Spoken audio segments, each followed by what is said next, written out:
Running gels are like stocks in the stock market. Some people swear by them and could not run a marathon without them, while other people would avoid them at all costs. And just like stocks and pretty much everything in life, it's really important for you to do your own research and find out what works best for you individually.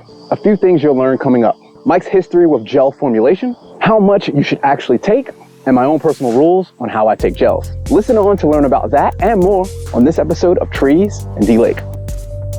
What is up? Welcome to Trees and D-Lake, an audio and video content series by Mike Trees and me, Darren D-Lake Runs. Here's Mike Trees, a 50-year plus pro runner and triathlete, on how exactly we want to help you. The aim of this podcast is to give, in a light-hearted, amusing and entertaining way, hints and tips to help you all run better and enjoy your sporting life more.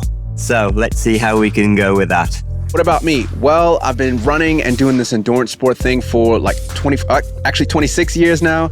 I've run a sub 3-hour marathon and I've done an Ironman triathlon in 10 hours. Language warning: on a few rare occasions, we sometimes use some bad words to get our point across. Apologies for that. And last point, we do all of that in a super short, sharp, and concise way because ain't nobody got time for that.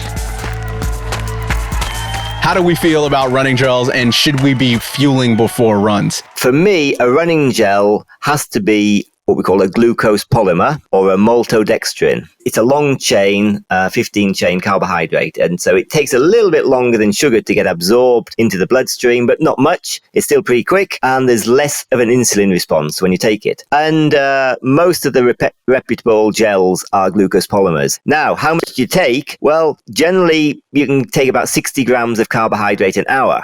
But with training, a lot of the triathletes have found that they can get 90 grams an hour and even up to 120 grams an hour. We need some kind of fuel to get us through these longer races. Less weight, no fiber, easy to carry. So I love gels, and 100% behind them, and I use them on race day almost exclusively as my source of energy. For me, the least amount of food in my stomach, the least likely I am going to need the loo in the race as well.